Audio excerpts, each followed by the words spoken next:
circunstancias, disciplinas, observar precisamente a la función exponencial y no a la ley de potencias.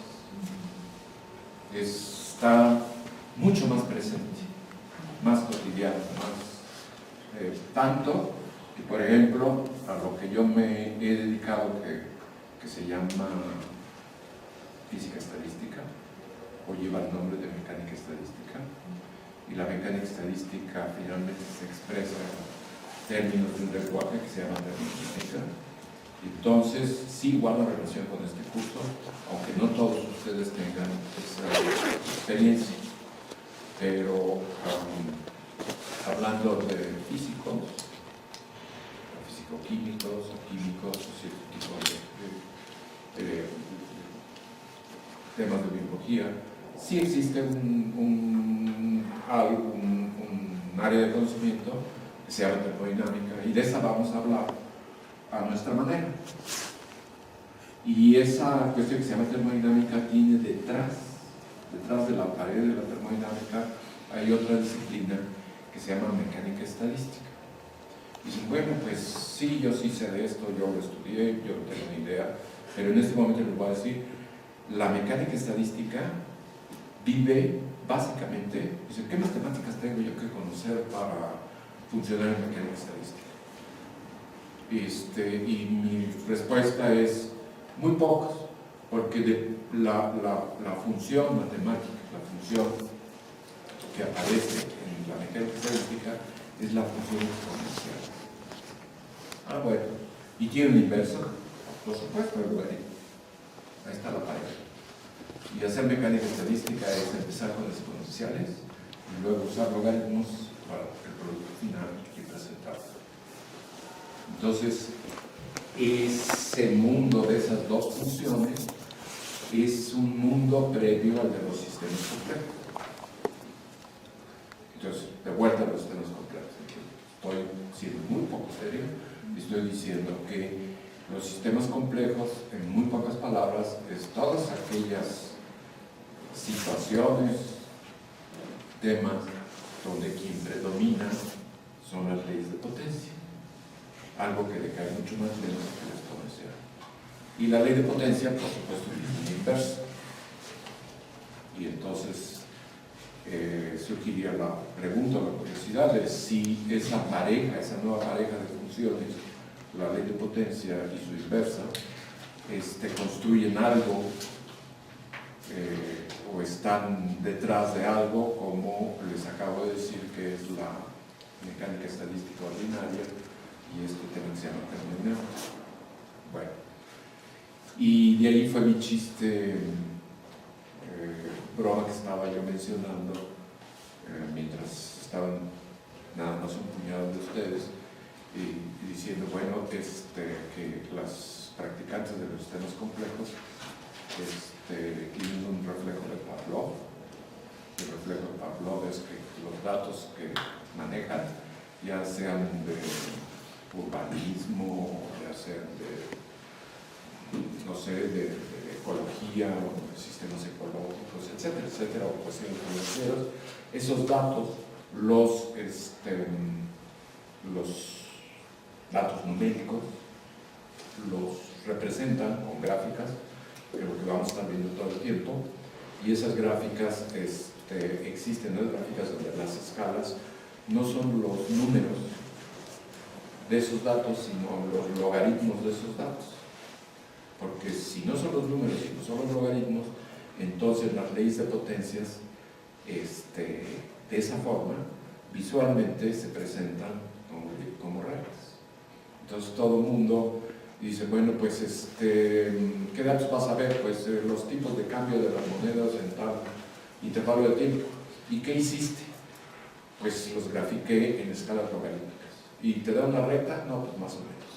Y se mueven por este centro y se encuentran con otra persona que también un tema diferente, maneja otro tipo de datos, pero lo que van a tener en común, que es la broma que estoy mencionándoles, es que también van a graficar en escalas logarítmicas.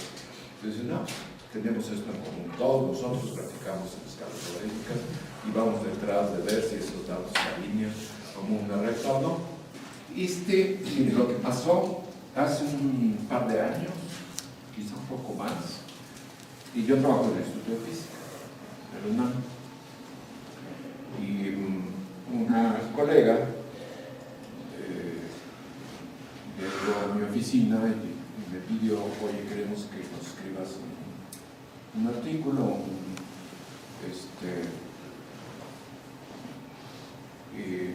sobre el futuro de la física experimental. Y entonces, pues, a mi colega, bien sabes que yo no soy experimental, yo soy teórico. Entonces, no puedo escribirte nada.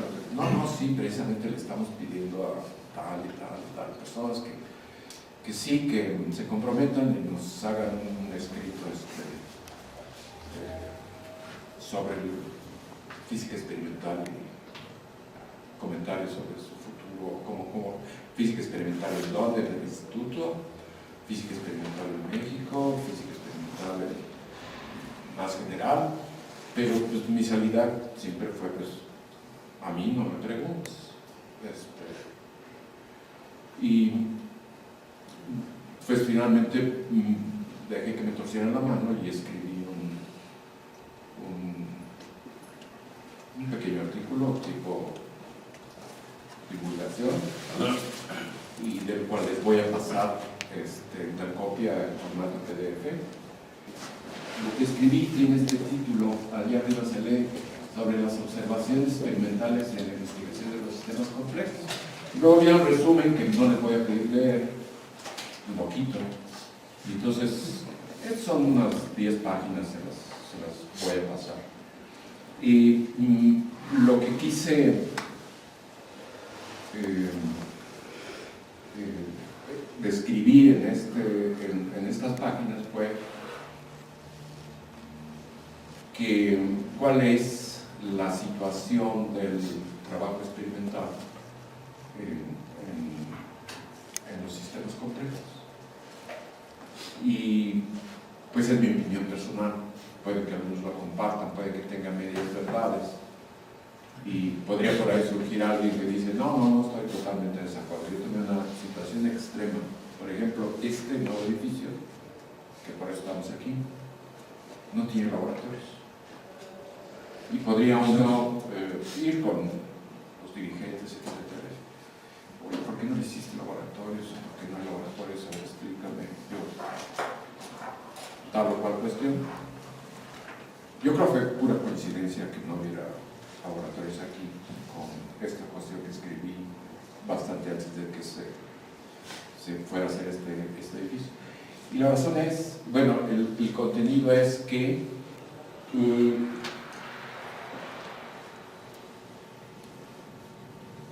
los sistemas, que el trabajo experimental es un punto de vista, puede ser rebatido, pueden darme contraejemplos, pero como yo estoy hablando, pues yo gano y entonces voy adelante.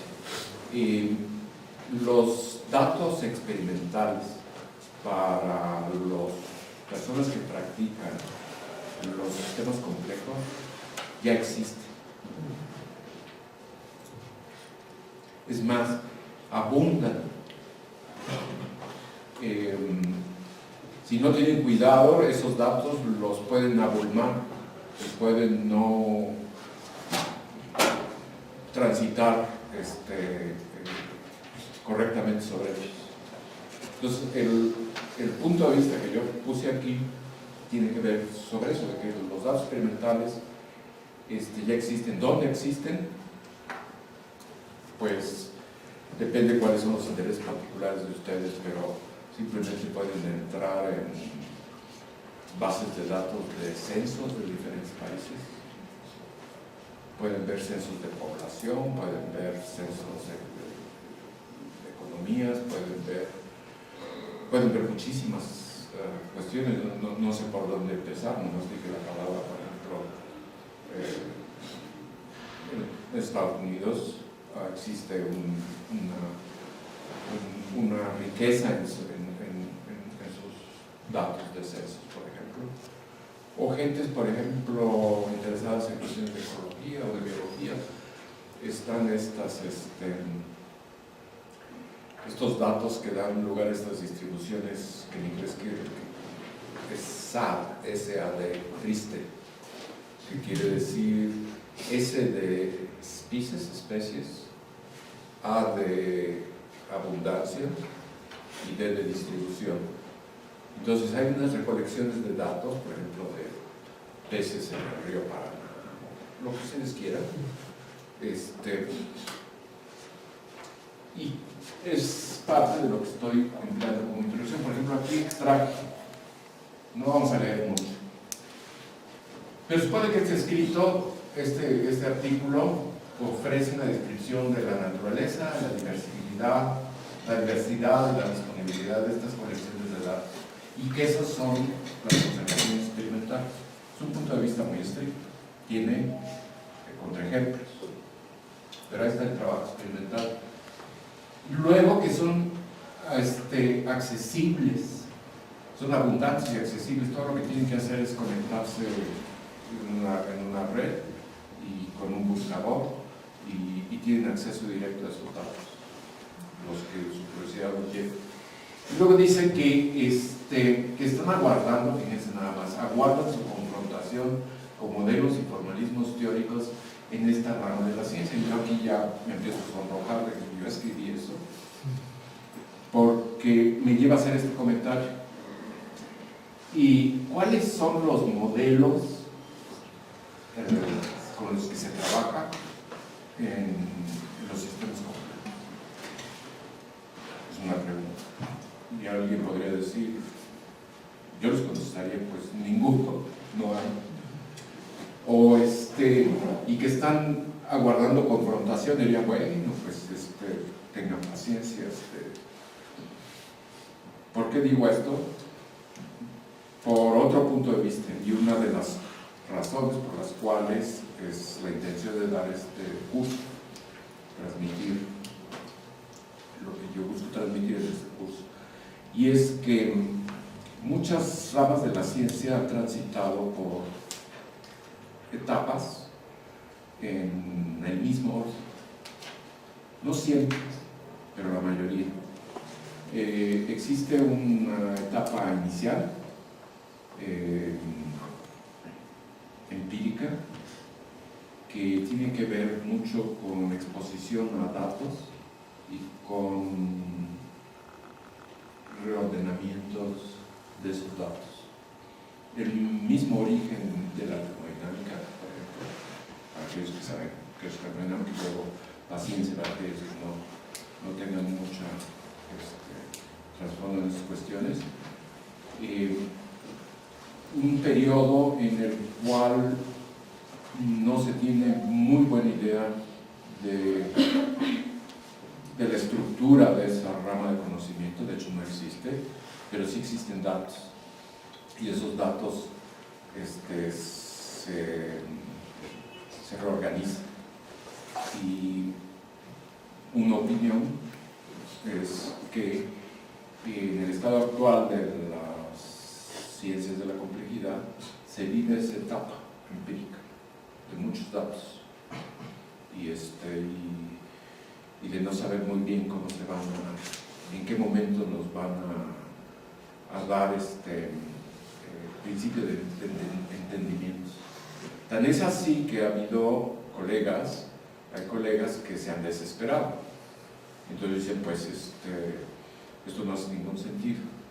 No se va a poder operar como en otras ramas de la ciencia, como nosotros operamos, con el método científico, con el método reduccionista, con el método analítico. ¿Cuál es esa manera de operar? Pues una de la que viven los físicos como si fuera un juego de cantina o de salón, que es partir de un mínimo el punto de partida sea muy restringido, que pueden llamar postulados o fundamentos o axiomas, pequeño, bien dicho, y luego a partir de ellos se puede elaborar deducciones y se pueden dar explicación a ciertas cuestiones. El caso de los sistemas complejos ha llevado en la actualidad, por ejemplo, una cierta desesperación de que pues es mucho más complicado que casos anteriores que otras ramas de la ciencia enfrentaron, y que pues a lo mejor no va a ser así. A lo mejor no va a ser posible operar de la manera que se ha operado científicamente en otras ocasiones, de que pues borrón y cuenta nueva, de que cada problema habrá que verlo aislado de otros problemas. Pero aún así, el punto de vista que yo voy a tomar en este curso es que estamos viviendo en una etapa de sistematización de datos. Es como darle vuelta a algo que se van a comer y no saben por dónde empezar, le van dando vueltas y bueno, no le pueden dar una mordida. Y luego viene una segunda etapa. La segunda etapa es fenomenológica.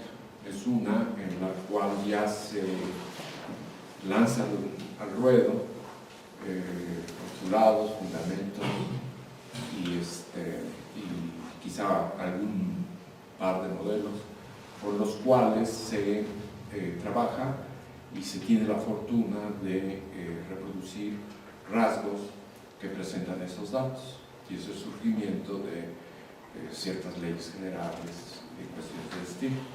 Eso ha ocurrido en otras ramas de la ciencia. Y luego dicen, bueno, pero ¿cómo es esa etapa? Sí tiene algo particular. La etapa fenomenológica es una en que se saca uno el punto de partida, los postulados o las acciones se los saca uno de la banca. Y entonces presenta uno y dice, empezamos con esto, esto y esto. Y sí podría protestar las personas que están escuchando y decir, oigan, ¿pero por qué? Dice, bueno, pues porque... Bueno, pues es lo que vamos a decir, si tienen un poco de paciencia, van a ver que valió la pena. Y también podría ser que a la mitad de la presentación pues ya la rechifla y decir, no, el siguiente, esto no llegó muy lejos, ¿no? Pero esta cuestión de sacar de la manga un principio muchas veces está relacionada con trabajar de atrás para adelante. Por ejemplo, alguna vez dando una clase con poco tiempo para armar la clase, y entonces no sabía que las cuentas salieran, las matemáticas salieran correctamente, pero acordándose uno del resultado, pues pone el resultado y entonces va uno hacia atrás llenando la cuestión. Ya llega el momento de la clase, ¿no? Llega uno, quizá la clase, entonces lo presenta uno desde al revés del principio al fin, y todo el mundo se queda, qué bárbaro, que este hombre sí sabe, ¿cómo lo hizo? Y nunca hay que decir que media hora antes estaba uno batallando a ver cómo era y trabajando de atrás para adelante, ¿no? Bueno, esa parte fenomenológica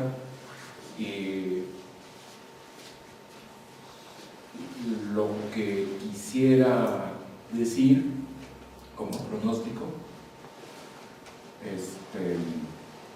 es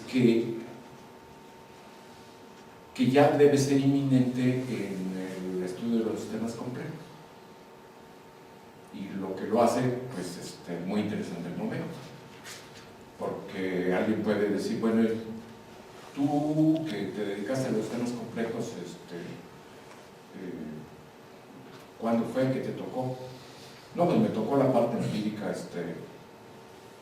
de los datos, minería de datos, y enterrar los datos todos, me cayeron encima. ¿Y a ti qué te tocó? No, a mí me tocó al principio de esta fenomenología. Entonces, ¡ay, qué sortudo!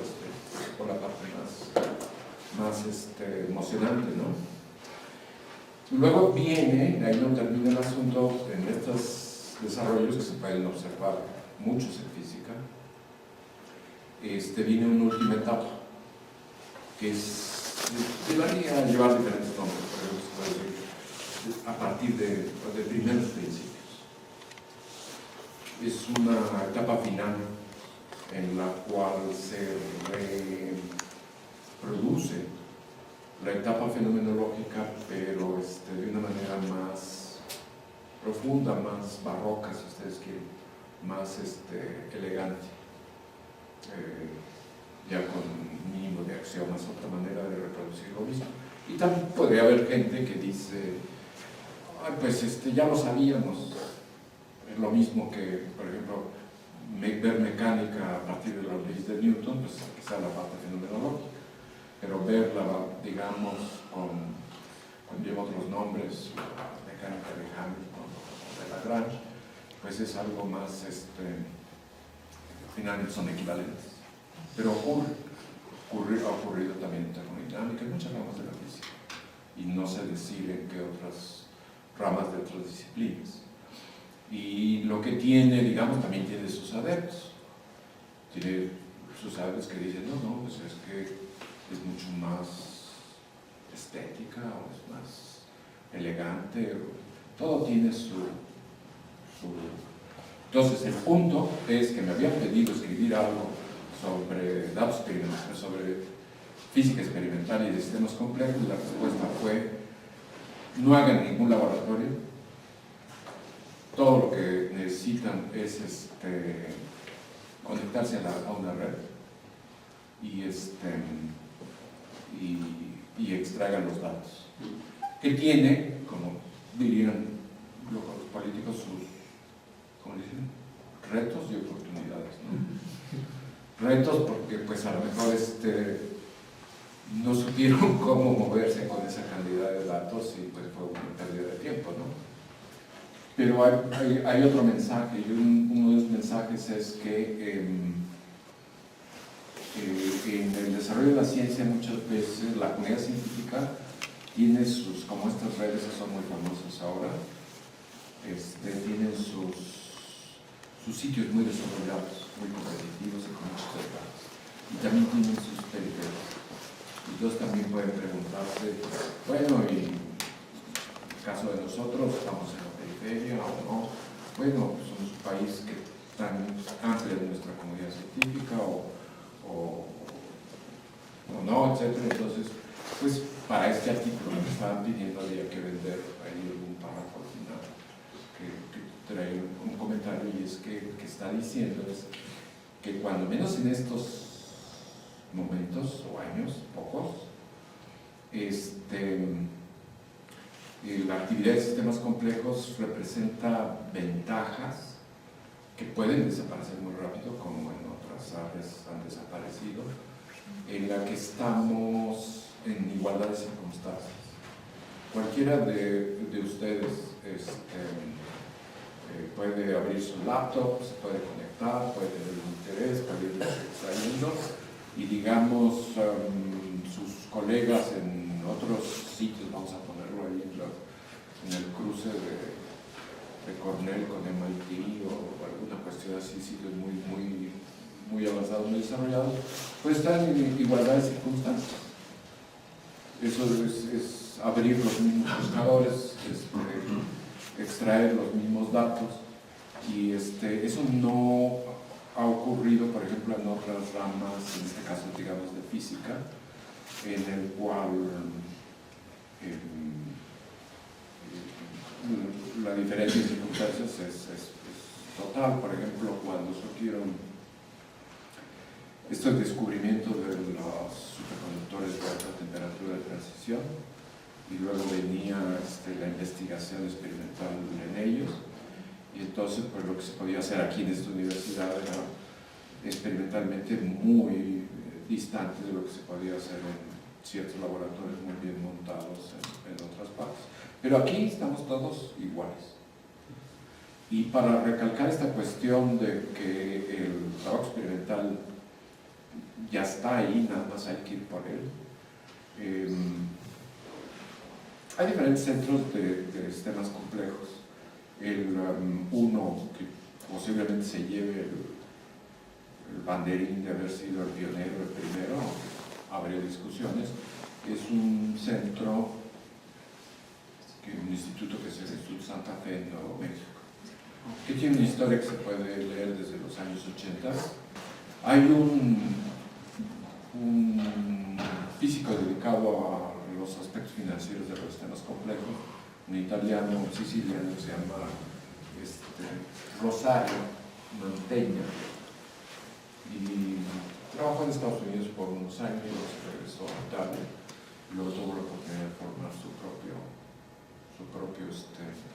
centro o instituto, y el nombre que les puso es Observatorio de Sistemas Complejos, así se llama. Entonces, si van, pues es parecido aquí en el sentido que entran y hay sofás, sillones, y el observatorio está viendo pues los vaivenes de la bolsa de diferentes sitios o los tipos de cambio o lo que fuera. Es un observatorio de sistemas complejos pero enfocado a finanzas. En Palma, Mallorca, por ejemplo, hay un centro que es el mejor de España, que es lo que yo considero la dictadura. Hablando con su dirigente,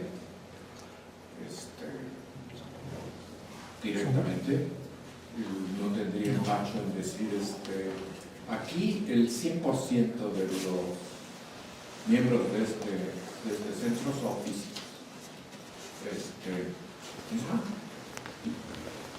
¿Y qué más? No, pues nos interesan precisamente esta lista de temas, que son los temas de interés común en diferentes centros de temas complejos. Pero todos son físicos.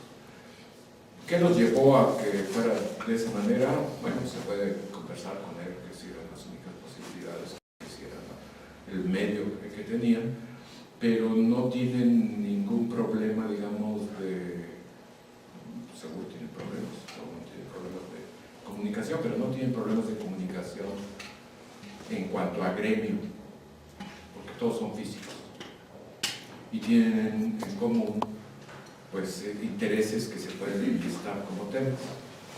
Ese es un extremo, por eso le llamé dictadura. Existirán otros. Este mismo va hacia otro extremo, no conozco ninguno. Bueno, conozco, sí hay, el mismo del Instituto Santa Fe, que es el otro extremo, que es la Torre de Babel, en las cuales pues, los integrantes sí pertenecen a diferentes disciplinas. Y ¿qué es lo que ocurre? Pues es, ¿cómo se diría?, frustrante muchas veces, porque la gente no se puede comunicar fácilmente. O sea, parece que se hablan, pero sin lograr. O sea, con el tiempo se arreglan las cosas, se empieza a aclarar, como cuando aprende uno un idioma y ya se va a discernir las diferentes cuestiones. Entonces hay dos. En este caso, cuando se inauguró, y sí el rector que andaba, el rector saliente que andaba de muy buen humor, sí pidió a los asistentes que levantaran la mano, si eran físicos, si eran matemáticos, si eran biólogos, y yo creo que un porcentaje alto, vamos a ponerle un tercio, puede que más de un tercio, de las personas involucradas en este centro, pues son físicos. Entonces también podría venir un movimiento duro con los físicos, no los queremos aquí, los vamos a reducir, ¿no? Pero existen este tipo de cuestiones, son diferentes gremios.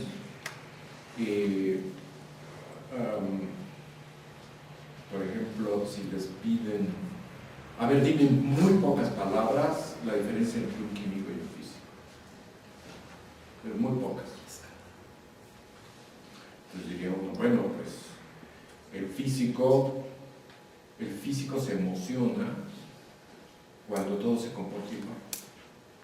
Y un ejemplo es este fenómeno que se conoce como fenómeno crítico, que es un estado termodinámico de equilibrio, que es el fin de lo que se llama coexistencia líquido-vapor, y después de eso no hay separación de fases, y ese último estado tiene propiedades muy características.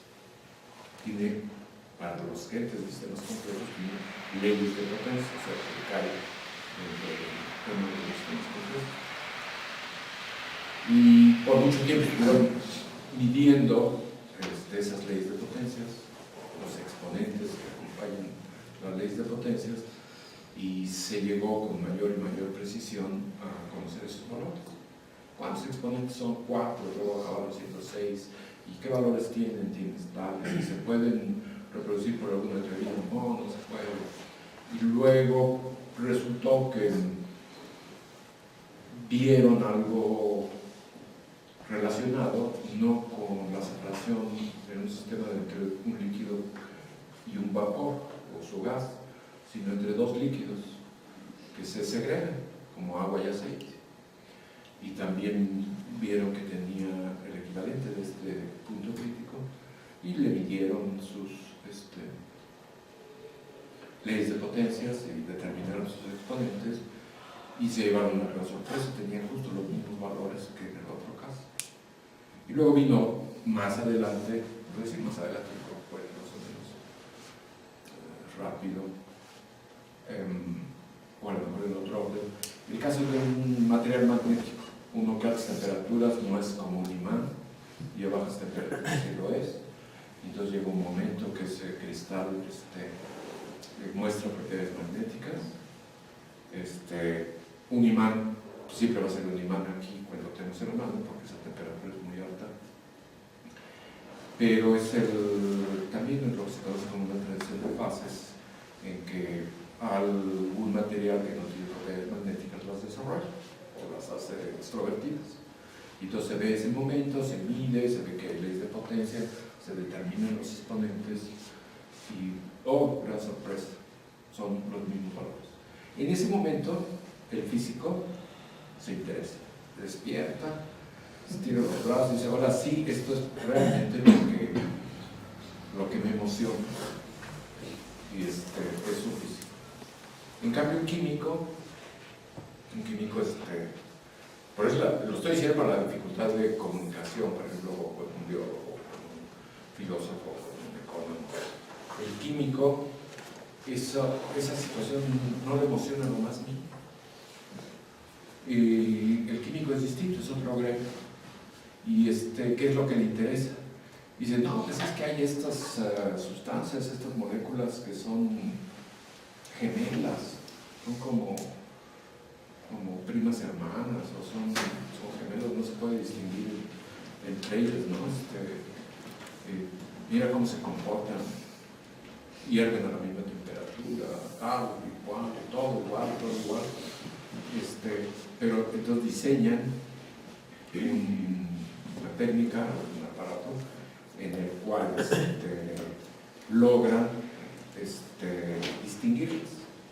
Entonces es al revés, quieren distinguir entre lo que es igual. Entonces cuando dice yo ya sí puedo distinguir entre estas moléculas gemelas, entonces sí despierta el químico, que también se emociona y dice ahora sí estamos en negocio, sí me interesa este tema. Y lo mismo quizás se va a poder decir. La de sistemas complejos está vinculada a los métodos de la física estadística. Esto se escribió para físicos y de cierta forma, en mi punto de vista, por ejemplo, yo estoy entrenado en física estadística, los cuales han sido estos métodos se diseñaron para el estudio de fenómenos colectivos. Ya estaba yo hablando de este punto crítico, punto de transición de fases. En sistemas en lo que se considera materia condensada. Entonces, en física existe un área muy grande que en el estudio lleva el nombre de materia condensada. Entonces, estudios de materiales, comportamientos que son comportamientos colectivos. Y dice aquí, pues se arroja a decir que los formalismos teóricos más comunes en el análisis de los temas complejos se encuentran, por ejemplo, por hacer una lista de teoría de la información. Entonces ya estamos mencionando algo que les podría interesar a algunos de ustedes. Sí, yo quiero moverme dentro de los temas complejos, yo quiero saber qué es teoría de la información. Está relacionado con este concepto de entropía. O otros, se menciona la teoría de juegos. No, pues esta me llama más la atención, yo quiero conocer sobre la teoría de juegos. Y habrá gentes que precisamente su especialidad es la teoría de juegos y que se aplica a cuestiones de dinámica evolutiva, en términos biológicos. Luego viene otro nombre, dinámica no lineal, y lo vamos a ver en este curso. Entonces, primero diría, de esta lista, teoría de la información, teoría de juegos, dinámica no lineal, teoría de las redes, lo que quiera ser teoría de las redes, ya veremos. El método que vamos a usar es el de la dinámica no lineal. Pero como justificación, si bien vamos a tomar el camino de la dinámica no lineal, vamos a hacer contacto con todos los demás, con teoría de juegos, con teoría de información, con teoría de redes y con este tipo de cuestiones. Pues sí, tengo ahí, van a ver varias referencias, si quieren ustedes las van a tener, no las apunten, se las vamos a presentar. A lo mejor no son las mejores, son las que se apuntaron en esa ocasión por las circunstancias, pero vienen diferentes cuestiones, viene algo de la 11 de dinámica no lineal, vienen estas cosas muy interesantes de la ley de Sid y las leyes de potencias. Viene un libro de redes complejas, algo de teoría de la información, teoría de juegos. Ahora me voy a ir a esta cuestión. Este es otra broma que surgió para dar un seminario y era para tener un punto de vista que dijera. Se estaba exagerando que esta cuestión de los sistemas complejos era muy nueva y muy de ahora y muy de Atenas. Entonces había que decir lo contrario. Y lo contrario es decir, no, pues no hay nada nuevo por aquí, esto es una disciplina de lo más antigua, tiene una historia enorme, lo que pasa es que ustedes no saben. Entonces en Google buscaba mapas antiguos y encontré este mapa. Y ese mapa es como una flor, como una planta, y está en alemán, de hecho. Cuando leen aquí dice Das Rot Meer, que quiere decir el mar rojo, ¿no? Y entonces tiene en el centro de la flor, de la planta, está la ciudad de Jerusalén. Y luego los pétalos son Europa, Asia y África, y luego por aquí se coló América, luego está Inglaterra por allá, y Dinamarca, sí, dice Dinamarca, que parecería Groenlandia. Y ya puesto así, entonces será agregarle nombres. Esto no es serio, pero lo digo para luego decir otras cosas. Entonces me busqué una fuente que fuera casara un poco, y entonces a Jerusalén le pusimos el nombre de jerarquías, y a Asia el reino de las series de tiempo y de las redes complejas, y Europa los territorios de la teoría de juegos y la evolución. Luego África, que siempre ha sido exploradores, es un continente que lo exploraron estos tres personas, Sif, Benford y West. Y luego en América le pusimos esto de caminatas aleatorias y el teorema del límite central. Y lo que se usa para decir el punto de vista de todo el curso. El océano, le pusimos el océano caótico. Y entonces la manera que pasen el curso, y ese es parte del programa real del curso, es que vamos a ver jerarquías. Vamos a visitar 1, 2, 3, 4, 5 y posiblemente más. Los 5 sitios los vamos a visitar. Y vamos a ver problemas específicos ahí, a ver si nos da tiempo. Sí los vamos a visitar. ¿Y cómo lo vamos a hacer? Pues vamos a llegar del océano a los continentes. Eso quiere decir, vamos a llegar con dinámica no lineal. Entonces, el esqueleto del curso es que vamos a aprender ciertas cuestiones de dinámica no lineal, las tenemos que aprender, y ya aprendidas, medio menos aprendidas, vamos a visitar cada una de esas cuestiones. Y luego, pues ya dirán ustedes, sí, llegamos y vimos este problema, pero ¿fue modesto o no fue tan contundente, etcétera? Pero entonces quiere decir que pues vamos a tener que gastar como más de un mes, como mes y medio, como marineros, viendo dinámica no lineal. Y la vamos a asimilar rápido, vamos a ver la dinámica no lineal, la más sencilla, y luego ya que tenemos ese lenguaje, entonces vamos a decir, miren, vamos a ver si podemos ver el ejemplo de las jerarquías, o vamos a ver si podemos ver la estructura del curso. Y aquí, pues esto lo estoy haciendo, junté algunas charlas, algunas cuestiones. Entonces, una primera jerarquía, no sé si la pueden ver claro, pero aquí está el infierno, aquí están las plantas, aquí están ciertos animales, una cabra, un camello, luego son peces, ¿verdad? Luego pájaros, y ahí pueden seguir esa jerarquía, ¿no? Es otras imágenes de jerarquías tomadas antiguas, ¿no? Esta de acá, sobre todo, francés y en inglés. Estas las podrían ver, también son típicas de taxonomía, ¿no? Estamos a mano. El primer día. Aquí ya viene otra cuestión típica ese es el caso de fibras musculares, ¿no?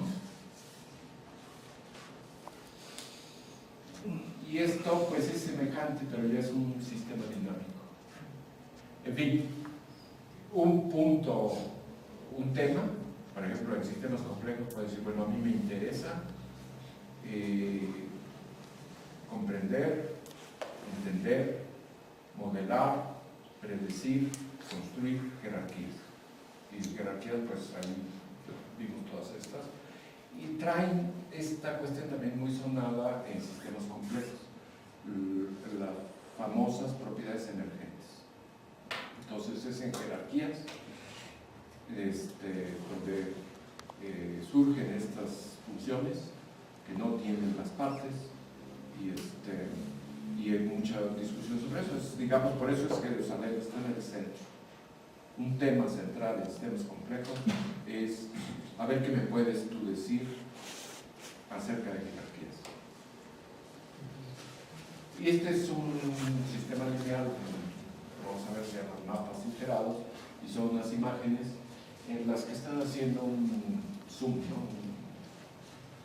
Y entonces empiezan y se ven ahí dos pequeñas cuestiones como cicatrices, y luego aquí una de ellas ya la ven más amplia, y luego esta parte que está aquí queda por allá, y luego un extremo lo va viendo y va mostrando cada vez más detalle, ¿no? Entonces se van formando islitas a los lagunas estas, y luego otras, etc. Esto tiene que ver con la dinámica no lineal. Aquí, ahora que les pase esta presentación,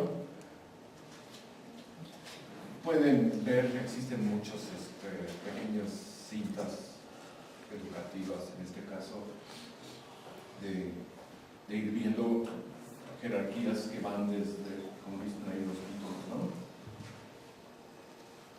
Aquí está un esquema de jerarquía dividido en módulos, donde la dinámica en cada, son jerarquías dinámicas, un esquema que les gustaría ya que vamos a querer ver algo formalmente, entonces es nuestro esquema de una jerarquía.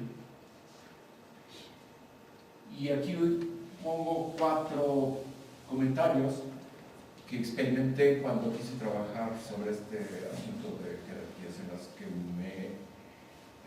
andaba yo en una confrontación, ¿no? En una discusión, y que me decía que no, para generar una explicación de sistemas jerárquicos, no vas a poder, simplemente no vas a poder, procediendo de la manera tradicional desde un punto de partida de unos cuantos axiomas, y de ahí surge, no se puede usar el método tradicional, digamos, científico. Y entonces en la red, porque pues todo es en la red, me encontré estos comentarios. Uno que me llamó la atención, decía la búsqueda de una explicación general, posible explicación general, bueno, que existe la búsqueda de una explicación general para las estructuras jerárquicas. Bueno, pues sí, ya me informaste, pero quiere decir que esa búsqueda es fructífera, ¿no? Es una búsqueda que ya está fuera de contexto ahí, pero simplemente señala que podría uno comprometerse por un tiempo a una búsqueda de un entendimiento general de las estructuras jerárquicas. Luego, un poco más abajo, viene una aseveración. Dice, la generación de jerarquías dinámicas a partir de un sistema formal no es trivial. O sea, ya están o dando por vencidos o no, pero diciendo, bueno, es generar las jerarquías dinámicas a partir de un sistema formal. Luego ya viene otro comentario, están todos extraídos un poco fuera de contexto, que dice, la emergencia genuina, las propiedades emergentes, genuina, está fuertemente asociada a la no linealidad. Ese ya me gustó. Hay por ahí una persona o grupo que está convenciéndose de que estas propiedades emergentes están asociadas a efectos no lineales. No voy a sacar. Y luego, el último dice una jerarquía de bloques para construirla, que opera en el borde del caos, es característica de los sistemas complejos. Bueno, está justificado en decir eso, quién, etcétera, pero son comentarios que nos van a llevar al curso, por ejemplo, en hablar de sistemas jerárquicos. Y aquí es un ejemplo que vamos a ver en detalles. Esto ya es algo que les describiré más adelante, que tiene que ver con dinámica de origen. Luego, series de tiempo. Esas deben ser financieras, seguramente. Pero todos ustedes saben lo que son series de tiempo. Es un mundo enorme, el de las series de tiempo, que pueden ser financieras o simplemente los electrocardiogramas o encefalogramas o lo que ustedes gusten. Y en series de tiempo, ahí vienen 2 ejemplos tomados nada más para ilustrar. Uno es de clima, en que se ve inviernos y veranos con una década o algo parecido, y se ven las fluctuaciones. Y este que está acá es financiero. Este debe ser el Standard & Poor's 500. Están comparando cosas 60 años de distancia, en 2015 y 1955. Este también es de financiero, de Standard & Poor's, y lo que nos habla es de esta invariancia de autosemejanzas, ustedes quieren, pero no una autosemejanza estricta, sino una autosemejanza en términos estadísticos. Por ejemplo, quizá la broma que se pueden intercambiar los que trabajan en instituciones financieras es que cuando les muestran una gráfica de este estilo, no se sabe cuál es la ventana de tiempo. Que precisamente para que sean genuinos esos datos, lo mismo da que sea cada hora, que cada día, que cada mes, que cada estadísticamente hablando. O sea, que obedecen la misma distribución de probabilidad. Entonces, la que está arriba, no sé si alcanza a leer, es un lapso de un año. La abajo a la izquierda son 5 años y esta de acá son 10 años.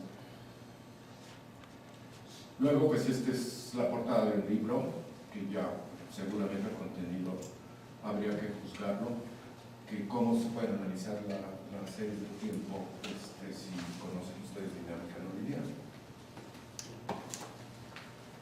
Es una imagen nada más de redes.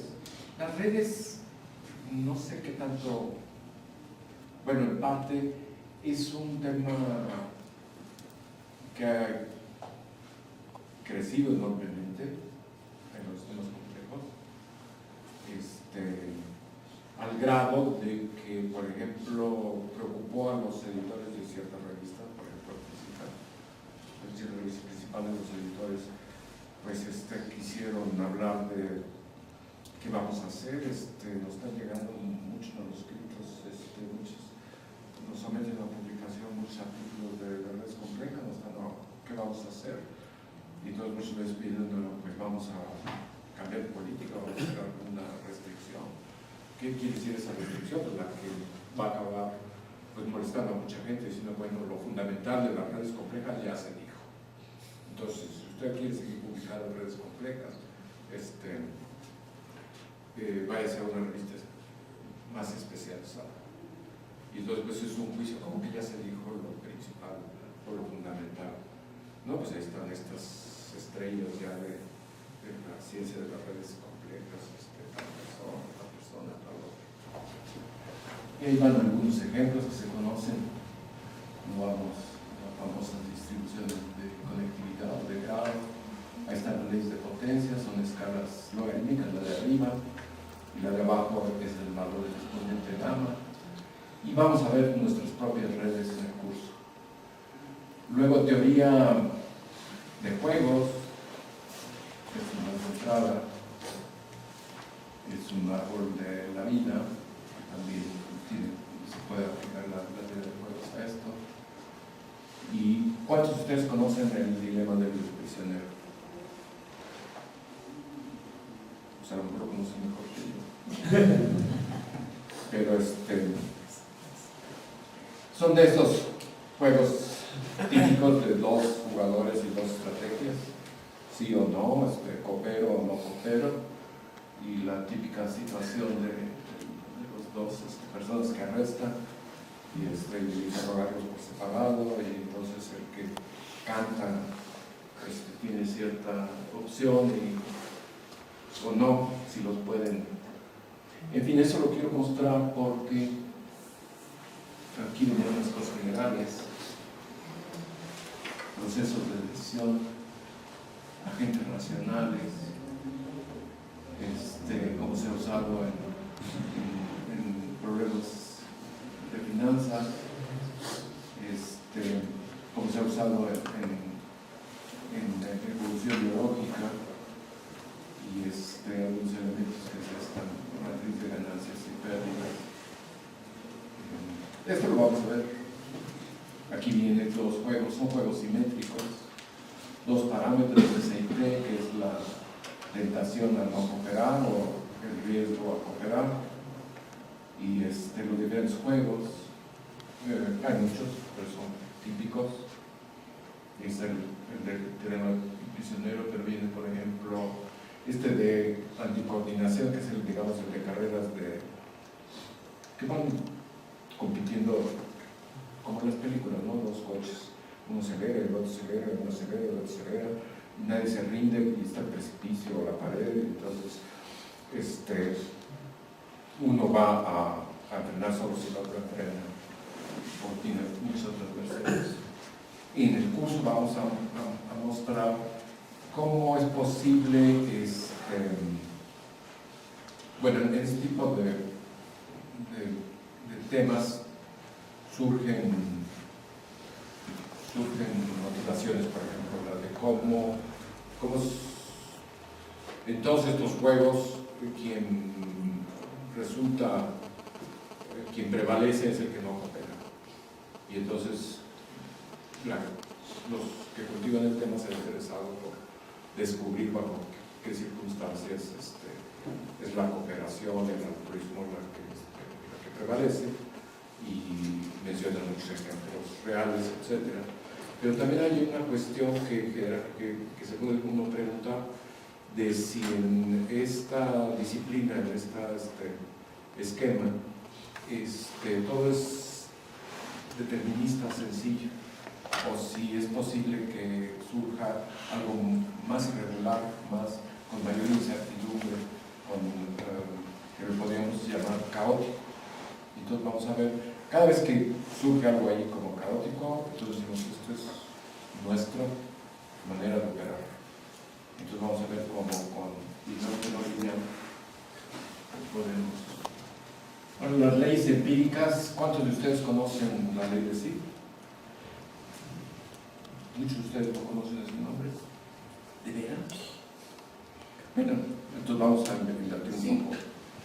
Es un apellido de un lingüista, como se puede ver, pero es uno de estos ejemplos, es un tema que curiosamente está en el centro de los sistemas complejos. Está en el centro como el de las propiedades de emergencia en estructuras jerárquicas, porque surge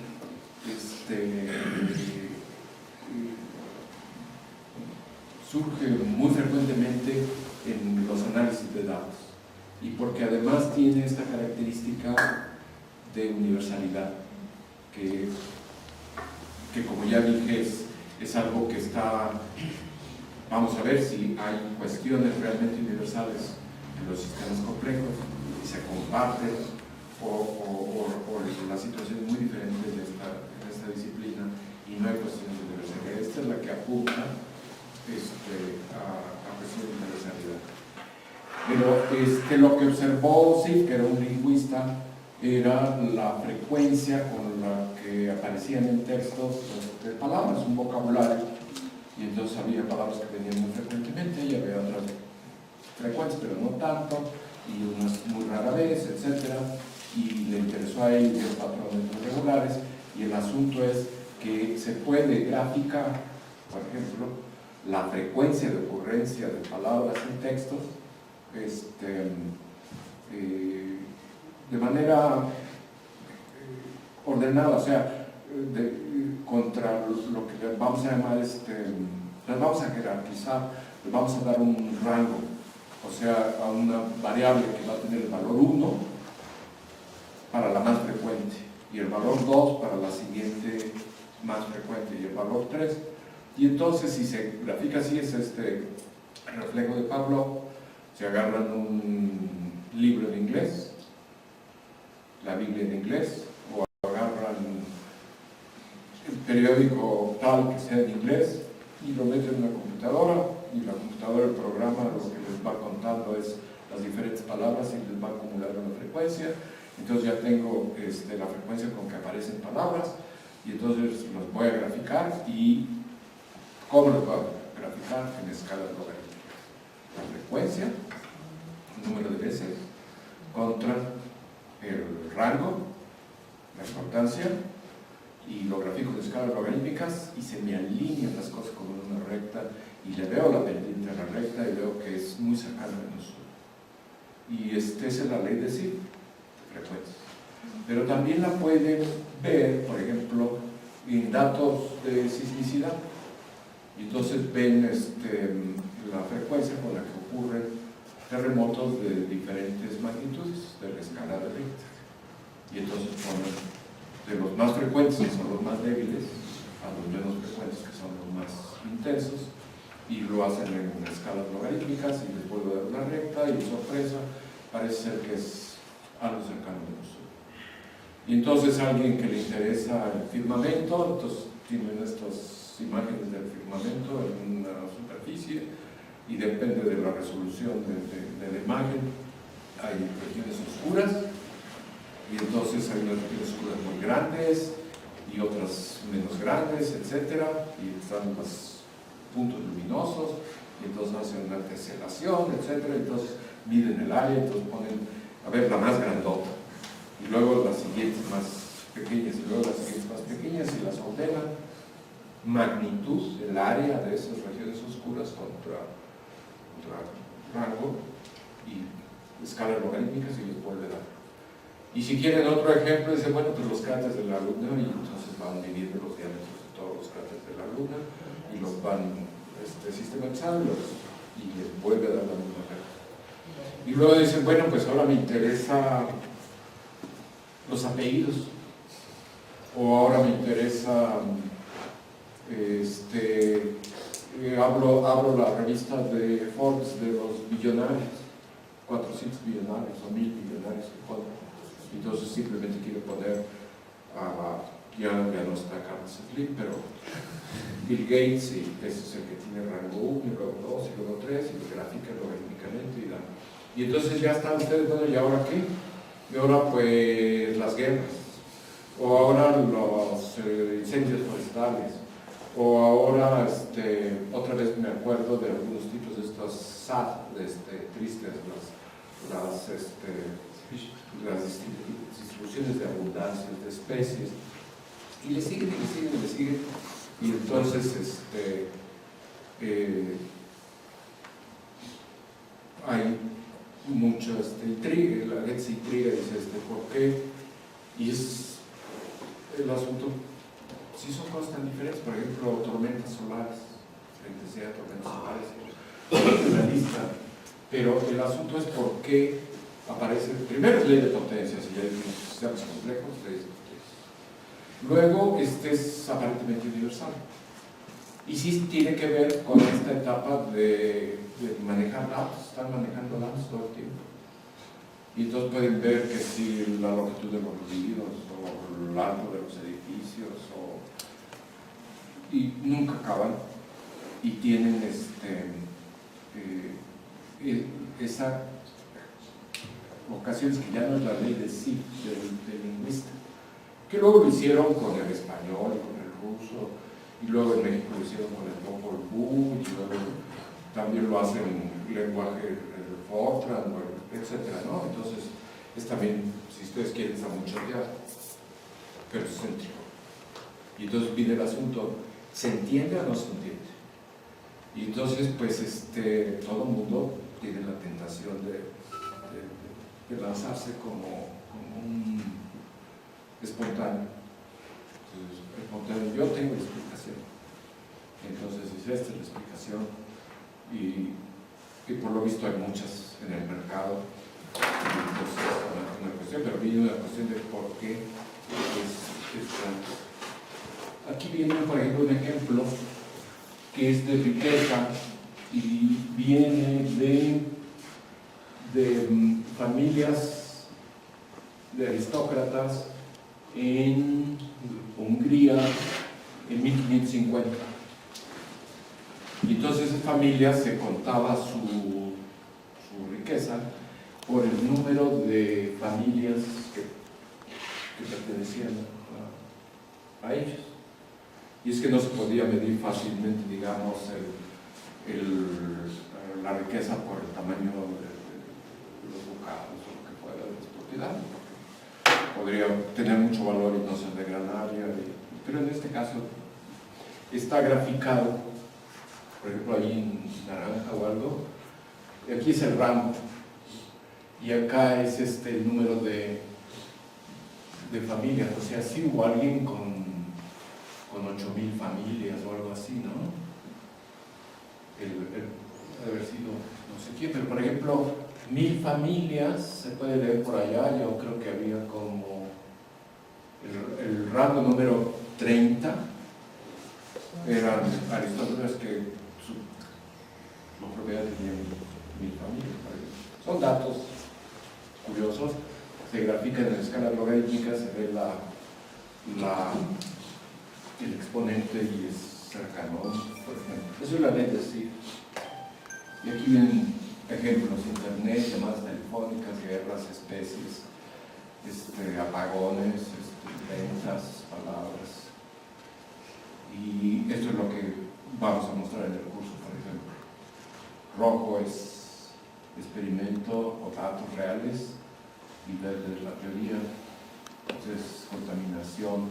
¿Y algunos de ustedes conocen la ley de Benford? Algunos de ustedes conocen la ley de Benford, pero no todos, ¿verdad?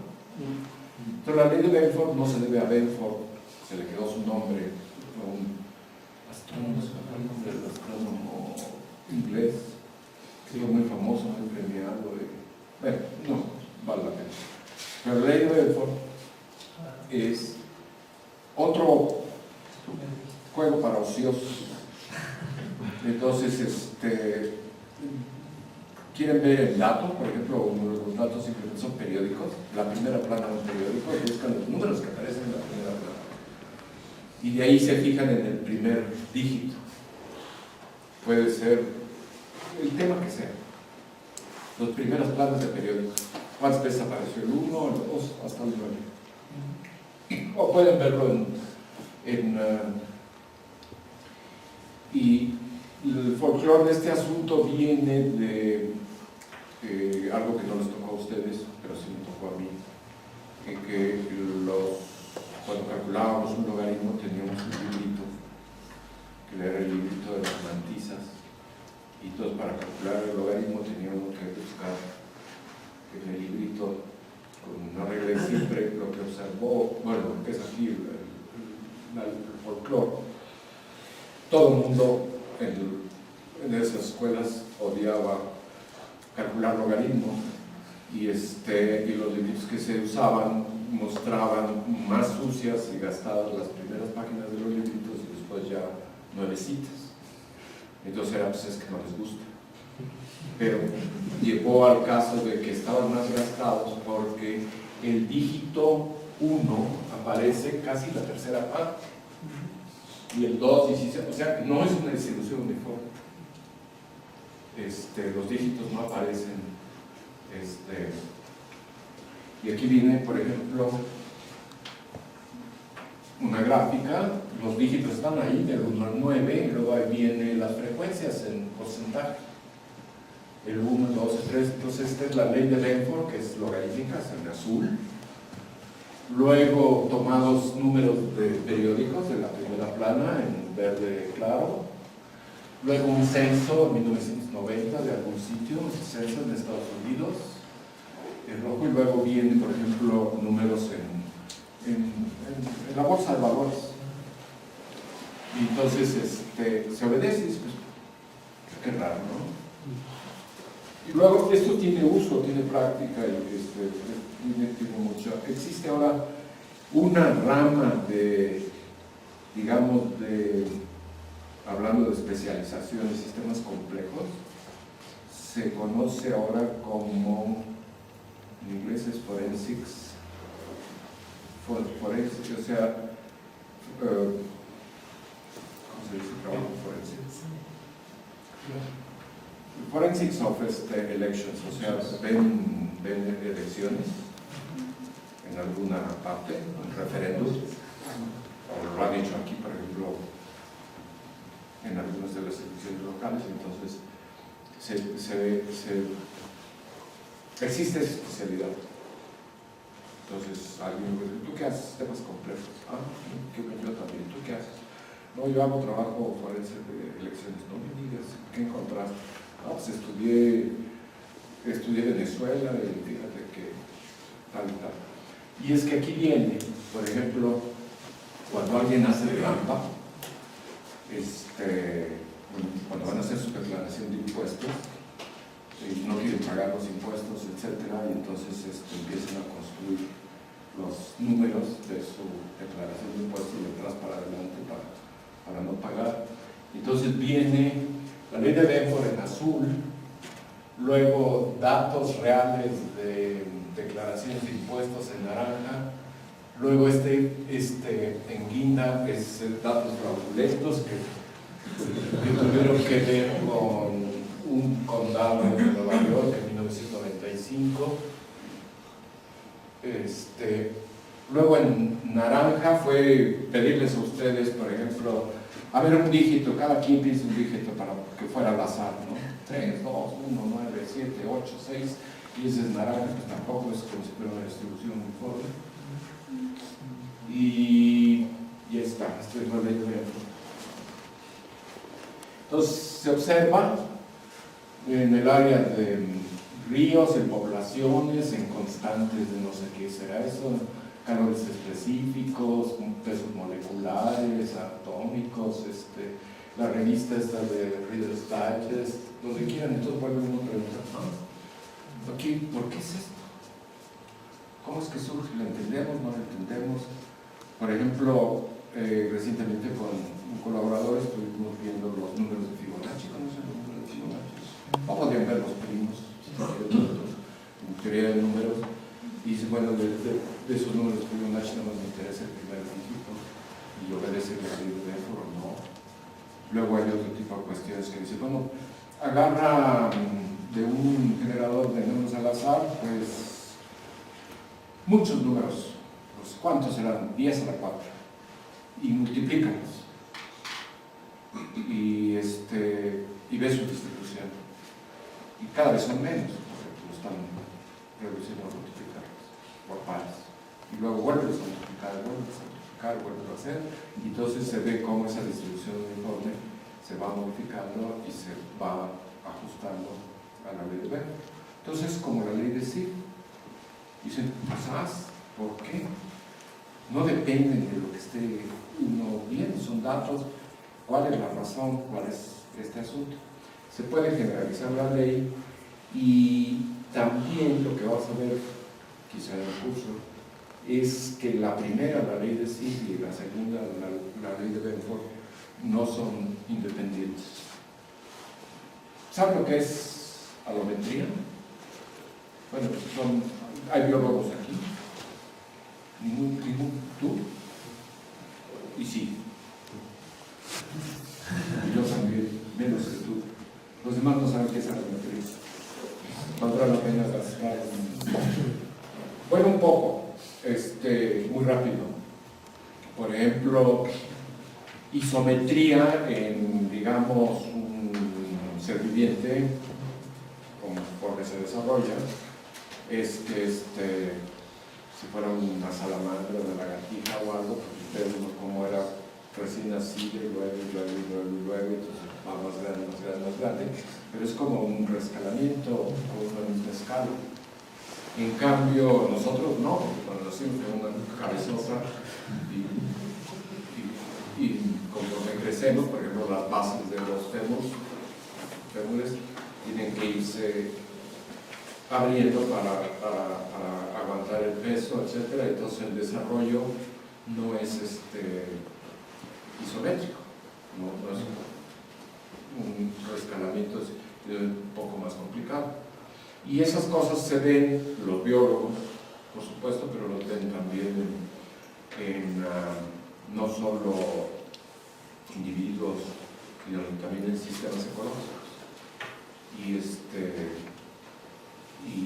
genera también cuestiones muy intrigantes, y ahora está haciendo mucho ruido porque a lo mejor lo que queremos es siempre estar en problemas que están justo en la moda.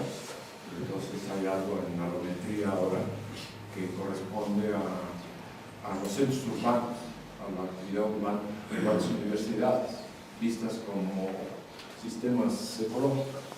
Entonces aquí vienen los casos típicos, están bajados de la red, parece caricatura, que son ciertos. Entonces son escalas logarítmicas de vuelta, y aquí viene el peso del animal contra el peso de su esqueleto. Y da los puntos rojos más o menos quedan alineados, y van desde el ratón al elefante, y hay muchas cuestiones, dicen, bueno, ¿por qué? ¿Y cuál es? Entonces una ley de potencias, si es una ley de potencias, sistemas complejos, y vamos a ver esos exponentes. Y por ejemplo aquí viene otro caso. Estos se pueden extender por muchos órdenes de magnitud. Este es el peso, muchas veces peso contra energía que gasta el ser, planta o vegetal, que es metabolismo, pero este es masa contra la superficie del animal, área, en centímetros cuadrados. Entonces aquí no está en escalas logarítmicas, pero el resultado sí es una ley de potencias. Estas de donde lo extrajen no estaba la ley del log, pero lo pueden hacer. Y este es peso contra el pulso, ¿no? Y es donde se deprime uno mucho porque esta ley, más o menos, bueno, no sé si más o menos, no soy especialista, pero la pudo uno relacionar con la vida media del ser. Entonces un colibrí vive muy poco porque está, y un elefante vive más porque está. Y entonces, ya que se da uno cuenta que de fábrica vive más o menos para tanto, pues ya con calma. Lo curioso es que aquí surgieron, y también en bosques y cuestiones de no animales, y exponentes que curiosamente daban un cuarto, 3/4, 7/8. Entonces, ¿por qué? ¿Por qué siempre de esa manera? Y aquí podría extenderme más porque salen cuestiones fractales y asuntos de estilo, pero bueno, ¿y por qué? ¿Quién? Y el señor Geoffrey West, que era el otro, y vino Sif, Belfort West, trabajó mucho en esas cosas, mucho para gente. Pero también se ven ahora, aquí viene otro que es la longitud el diámetro del cuerpo y el diámetro de los pelos del animal.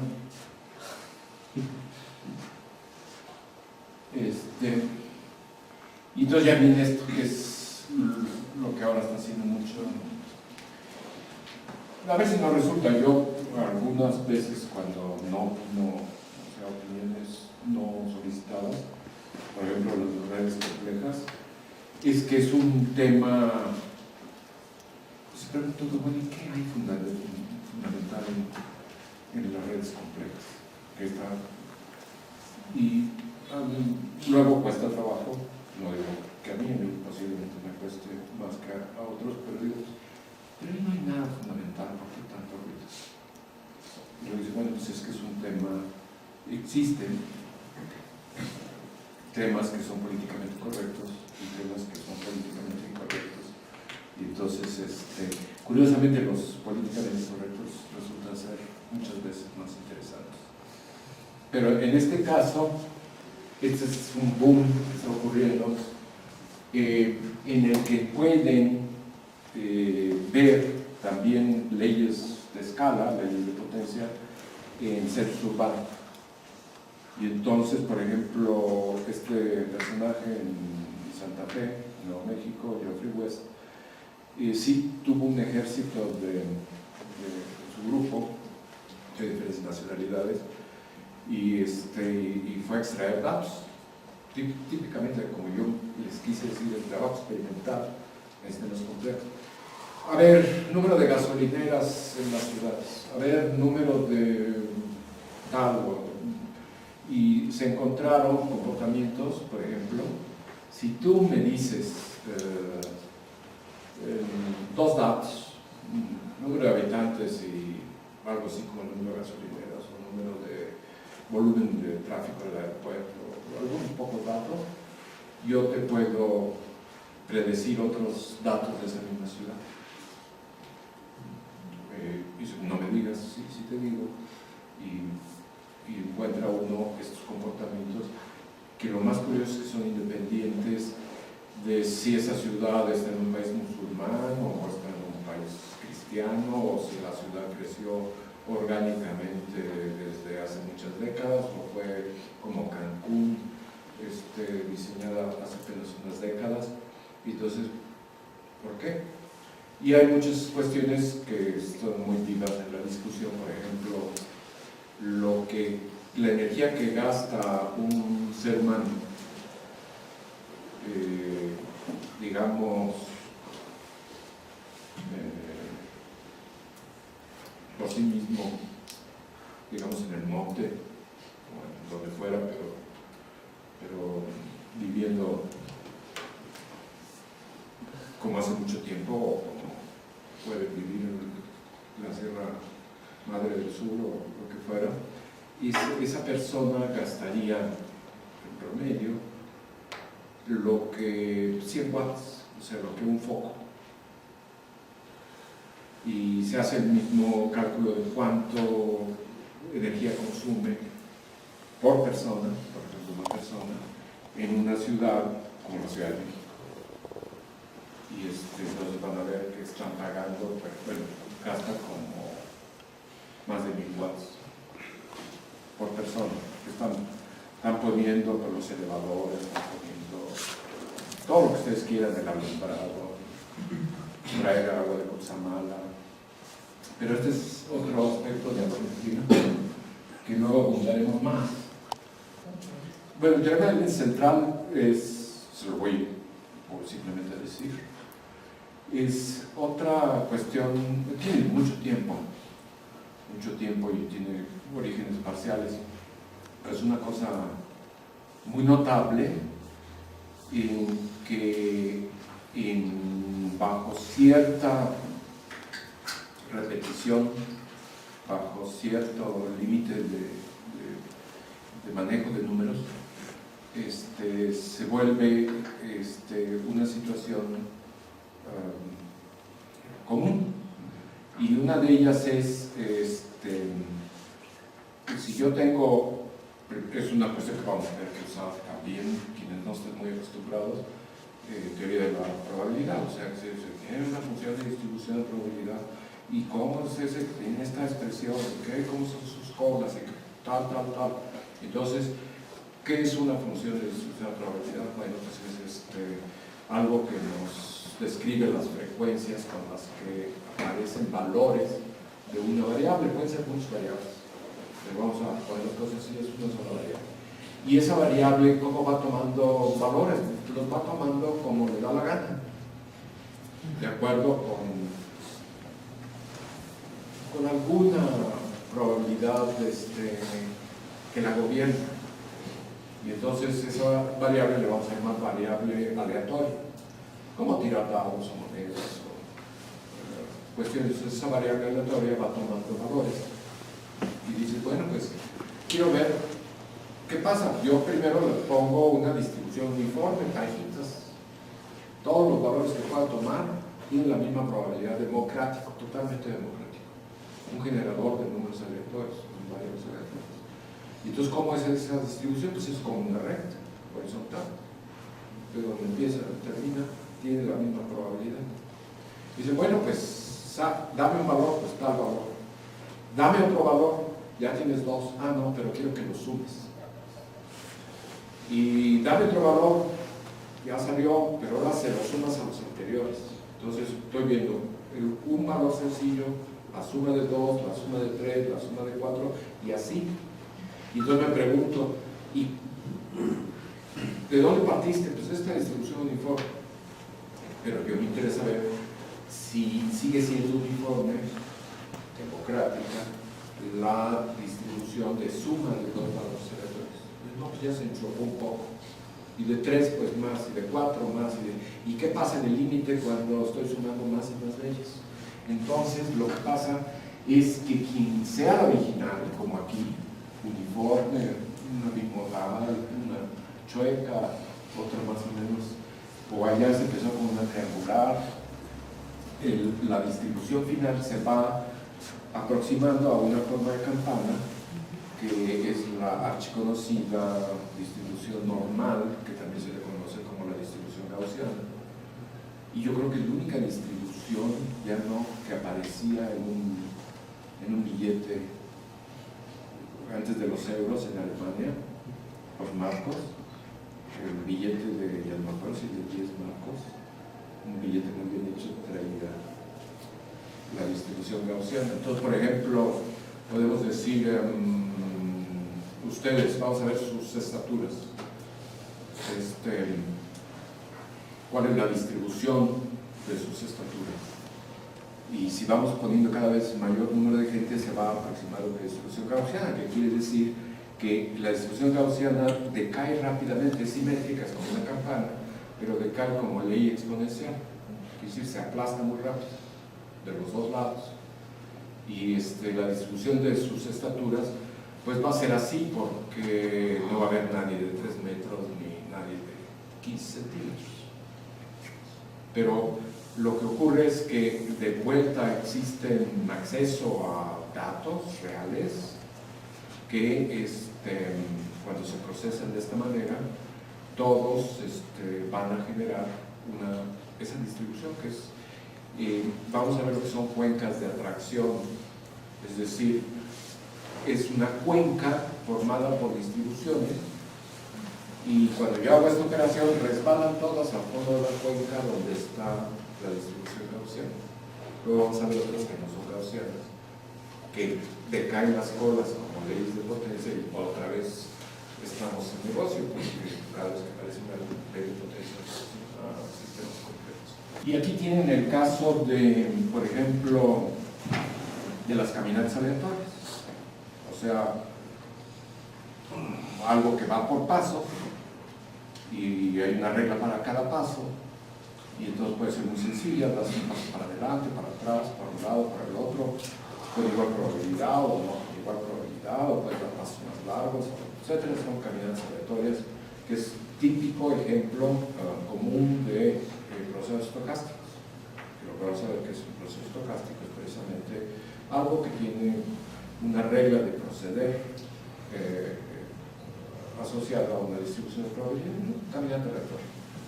Entonces, caminatas aleatorias,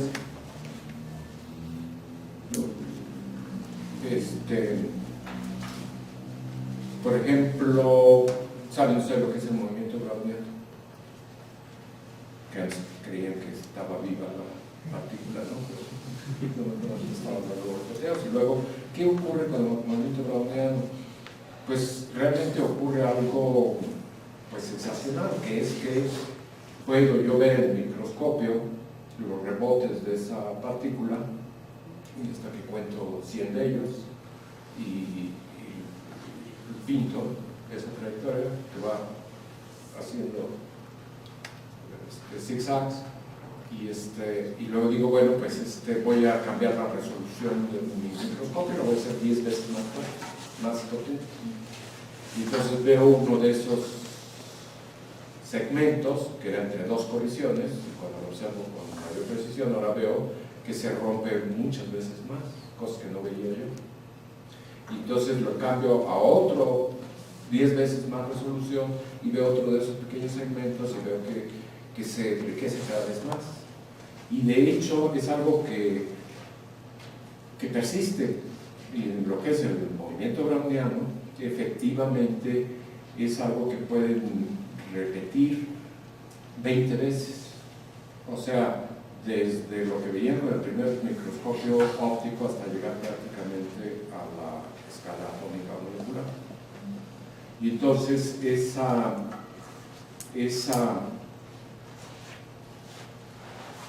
bueno, para empezar, es algo que es semejante, estadísticamente nada más, no estrictamente, algo que es autosemejante a muchas escalas. Y seguramente algunos de ustedes ya han escuchado que algo que es invariante de cambios de escalas, bueno, aquí conviene mencionar, invariante de cambios de escalas, pues les menciona el concepto del geométrico de un fractal. Pero también algo que es invariante entre cambios de escala se describe con una ley de potencia. Esa es otra vez la famosa ley de potencias. Y en este caso, esta invariancia estadística que viene, por ejemplo, algo que quiere dar la idea a dos diferentes resoluciones, los tonos de azul. Esto lo pueden repetir muchas veces y entonces es una estructura fractal de corte estadístico, ¿no? Eso es el movimiento browniano. Curiosamente, el movimiento browniano es como estas caminatas aleatorias, y cuando las caminatas tienen muchos eventos ya, muchos pasos, todas obedecen la distribución normal o la distribución gaussiana y otra vez el teorema del índice central. Entonces, en el corazón mismo de la, en este caso de la física de materia condensada, pero que es termodinámica, y lo que está debajo, que es la mecánica estadística, está precisamente esta situación que quise mencionar, y tiene casos diferentes. Vamos a ver otras, no sé qué tantas otras caminatas, que aquí hay colegas y líneas de trabajo que ven estas otras distribuciones que llevan otros nombres, las de Levi, Gelenko, y que ven estos famosos vuelos de los albatros, que para nosotros serían más bien de la caña de pilote, en el cual y pueden dar desplazamientos de muchos diferentes tamaños, y nada más que los van a castigar de diferente manera. O sea, desplazamientos pequeños pues los castigan menos, hay muchos de ellos. Desplazamientos un poco más grandes no tanto, y así, de esta manera que puede dar 10 pasitos esa mosca antes de moverse lejos, y otra vez da 10 pasitos ahí, y luego se vuelve a mover lejos, y ya cuando se movió 10 veces lejos puede dar un primero que es 100 veces más lejos.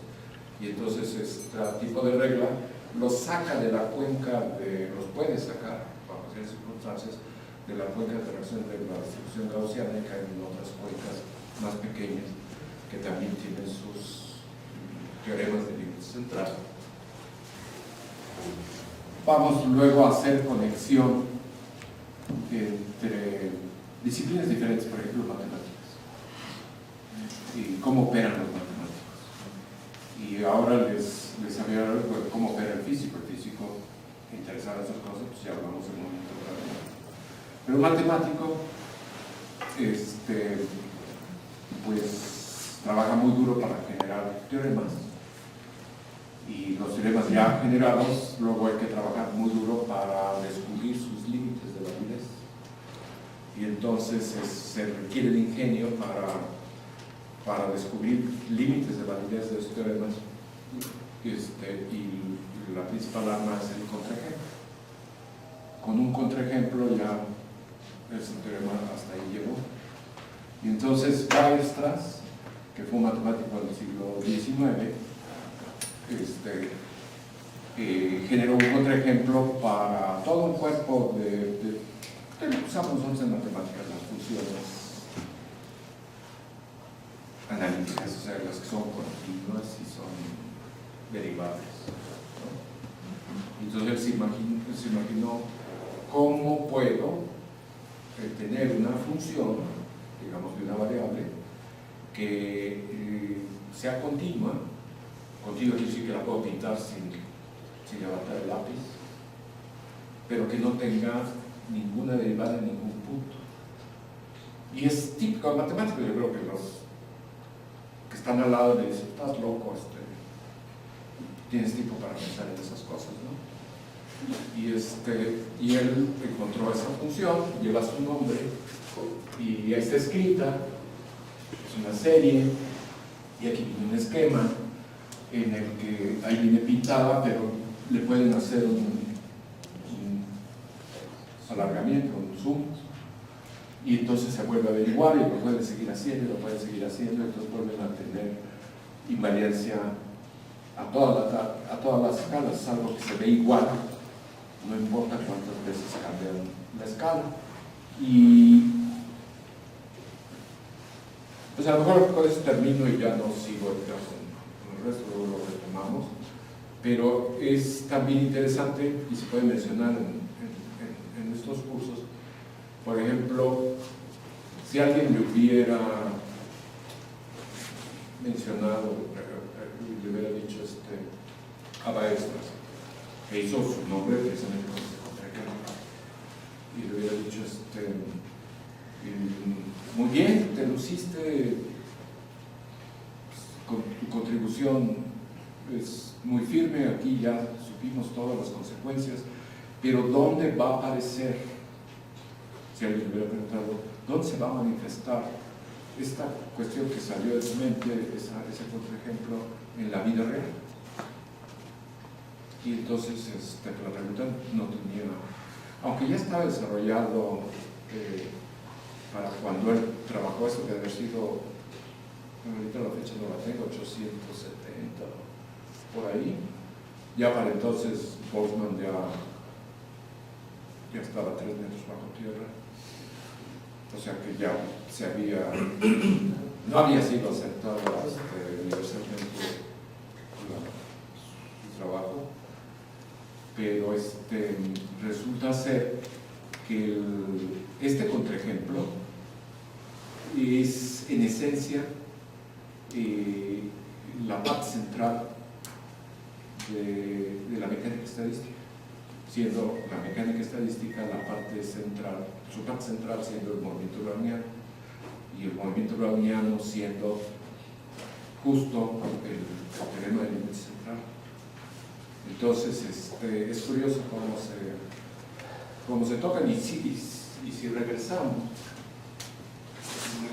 por ejemplo, esta cuestión que está aquí, y la seguimos viendo a escalas más pequeñas, pues no tiene derivada en cualquiera de los quiebres, ¿verdad? Es donde no tiene derivada. Pero conforme va a una escala menor, y entonces cada segmento muestra más, pues prolifera el número de sitios donde no hay derivada.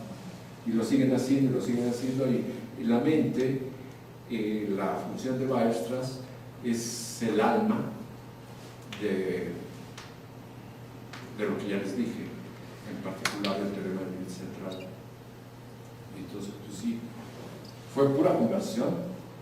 Estábamos queriendo resaltar temas, dividiéndolos más o menos en los temas que quiero abordar una vez que sepamos elementos de dinámica no lineal.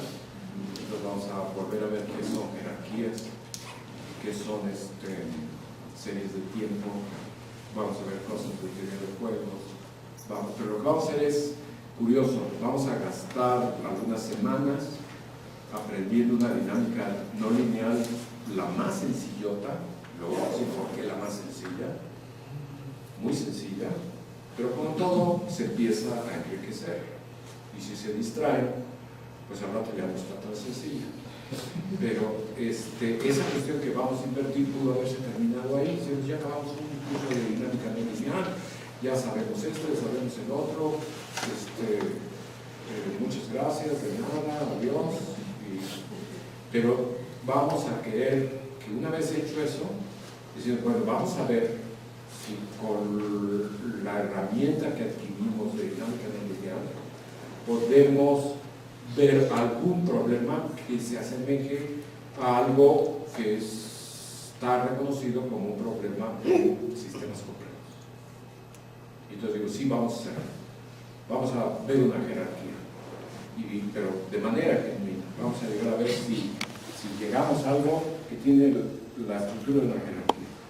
Y luego decir, bueno, sí, cierto, concedemos, es una jerarquía que está bien aburrida, está muy sencillota. Y luego, bueno, vamos ahora a ver series de tiempo, o vamos a ver las cosas que hemos estado viendo. Vamos a ver 5 o 6 ejemplos, y la intención de verlos es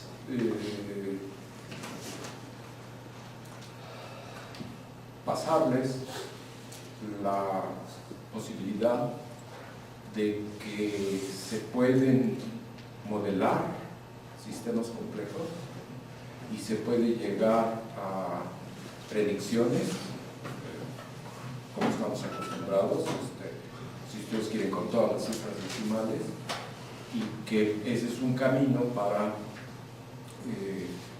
ir abandonando la etapa empírica de los sistemas complejos y irse acomodando a una etapa diferente, que pues estará en juicio si es efectivo o no. Entonces, Les mandaremos por correo a yo